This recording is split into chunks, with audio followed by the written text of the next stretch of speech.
This is Nathan Romano from LawOfAttractionVideos.com. I'm going to talk briefly about what the Law of Attraction is, and I hope this explanation serves you to improve your life in any way that you imagine is best. I would like to start by saying what the Law of Attraction is in a classic and common way.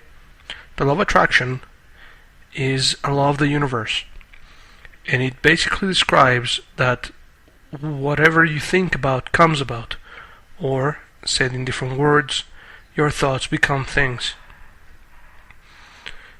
Now, this is very important, and learning how to use this law of attraction to your benefit can improve your life in many, many ways.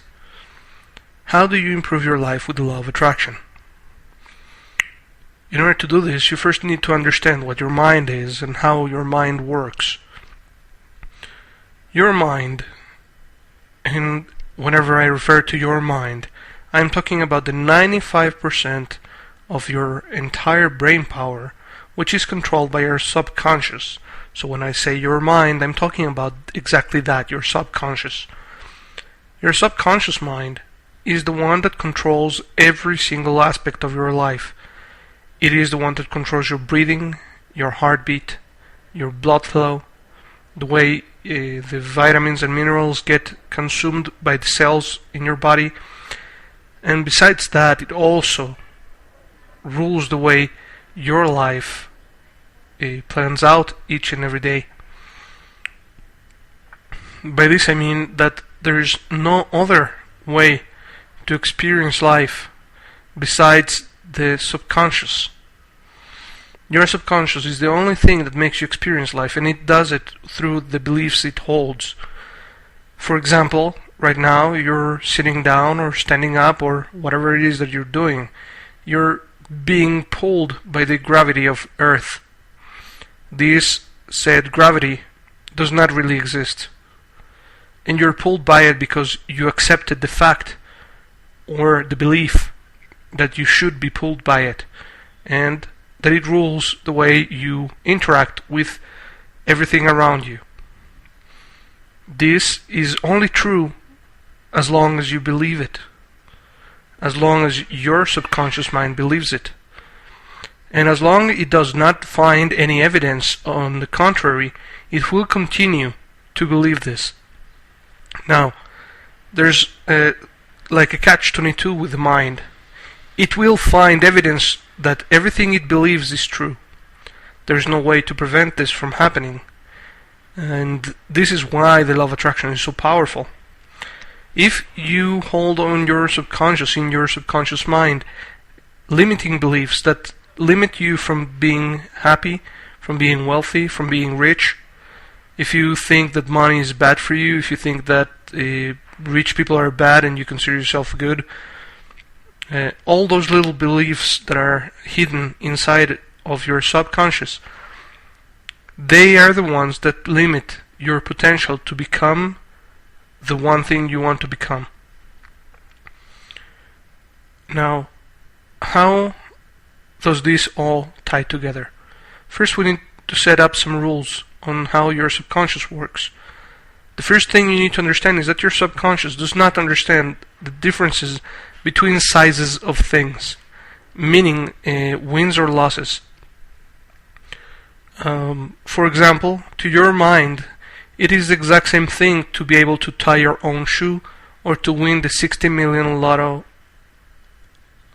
It is also the same failure not to be able to tie your own shoe as it is to sink the Titanic. Your mind just sees either a win or a success or a failure. Now, also your mind cannot distinguish between other people's failures and yours. Meaning, whenever you watch the news or somebody comes to you with some gossip or somebody comes to you with bad news, every time that happens, your subconscious does not understand that this is happening to somebody else. It just takes it as it is happening to you. Another limit that your subconscious has is that it does not recognize the time, meaning to it, everything is in the now. There's no yesterday, there's no tomorrow, there's only now. And it does not differentiate between what you imagine, what you remember, or what is happening to you right now. These are very important things to keep in mind, because they're the ones that somehow are used by your subconscious to prevent you from achieving the things you want, and at the same time they're the ones that you can learn how to use in order to make your mind work for you. Your mind has a number one priority, and that number one priority is to survive no matter what. In order for it to survive, it must prove that everything that it believes is true. This ties with the fact that you cannot actually literally prove that anything that is you hold as real is actually real. There's been a lot of research in quantum physics showing that you cannot touch anything because the electrons of your atoms and the electrons of the atoms that you, or the thing that you try to touch, repel each other before you actually make contact. So what's really happening is that your mind is making you believe that you're actually touching something. So there's really no evidence or tangible evidence of anything that is real. At least to your mind it is. So what you need to do here is understand that your mind plays by different rules, and what you hold as real is not necessarily real. It is real because your subconscious makes it so. There's some videos and some research about paradigms that I invite you to watch or do your own research, and you'll see that your mind will make you see what it wants you to see, not what it's really seeing. It will help you see whatever it is ready or it expects. It will not let you see what is really going on. Now, if we tie all this information together, if you came and made your mind, showed your mind that whatever it believes, whatever it holds as the truth, is not valid, what would happen is that it would find that whatever it believes is not real.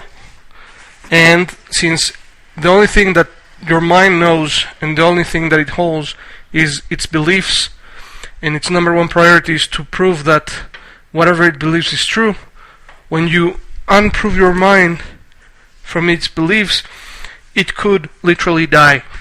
So let's say, for example, if you decided to try to touch the table or a table and your hand would just go through it, there would be three different outcomes to that experience. The number one outcome, which is the most common one, is that your mind will not let you see that your mind went through. It will just let you see that you actually touched the table and that everything was normal. The second outcome would be that your mind would be in shock. You would actually be in shock, and you could be in that state for a long time. And the last one is that you would actually see it. Your mind would let you see it. It would prove itself wrong. If it comes too much as a surprise to it, it would perish. So your mind would die, and its first priority is for that to never happen. Now, how does this all tie with you? Let's say that you purchased the lotto because you want to win the lotto, right? And you say to yourself, I'm going to win the lotto. So your mind goes to its archives and sees all the opportunities and occasions that you were a failure in your life or a loser, and it starts counting them. Now, it will count, your mind can count, as I said, all the failures or all the problems of everyone that surrounds you, including the ones in the news. It will also count every single time you remember a failure, or you look back at a failure, or you imagine a failure. Every time you think of a problem, every time you think of about situation that is sad or hurts you or makes you mad, your mind counts it as a number, as another one, and just puts it on the list. So when you come to your mind and you say, okay, I'm going to win the lotto, it goes to your archives and see how many times have you been a loser.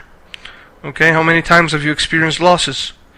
And one thing that is very important to know is that your mind recognizes pain, hurt, and losses automatically. It does not need any filters, and it does not need you to tell it that you have actually suffered a loss or you are in pain. It recognizes it immediately. So basically your mind has been counting those since you were born. Now, the difference with the wins is that your mind will only consider a win or a success once you actually go and tell it consciously that what happened right now was a success or a win. It really works that way. If you don't tell it, it will not count it. So you probably, if you haven't actually done it, you probably have at the most 10 or 20 wins in your life so far. So as you can see, the scale is tipped towards the loss, and your mind goes and sees what it believes it to be true. So in this case, it sees there's a lot of evidence of you being a loser and very little evidence of you being a winner. So when you buy a ticket, a lotto ticket, and you say that you're going to win the lotto, your mind goes to its archives and says, okay, this guy is actually a loser, so first thing that I'm going to do is prove to him that he is a loser, or her, right? And the second thing that happens is that your mind sees that you're trying to tell it that you're a winner, and it sees that there's so much evidence against that, and it understands you're trying to lie to it. And since lying to it, since proving to it that whatever it believes is not true, you actually kill your mind. What happens is that your mind decides that you are his enemy. Your mind does not see you as an integral part of itself. You are an outside entity which it can destroy, and it does destroy each and every day for as long as you don't know how to control it. So when you go and tell it that you're going to win the lotto, your mind first of all shows you that you're a loser, and second of all, it goes and fights against everything you are and everything you say, and it destroys your life. Now, it's not just when you say I'm going to win the lotto, it is every single time you try to say that you're something that your mind does not believe about you.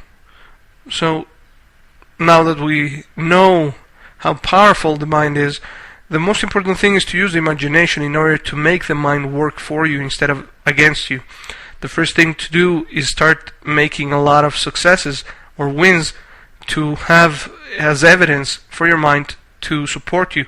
The second thing to do is to know how to use your imagination in order to bypass all the limiting beliefs that you already have and be able to manifest new beliefs and new realities for you in a fast and easy way.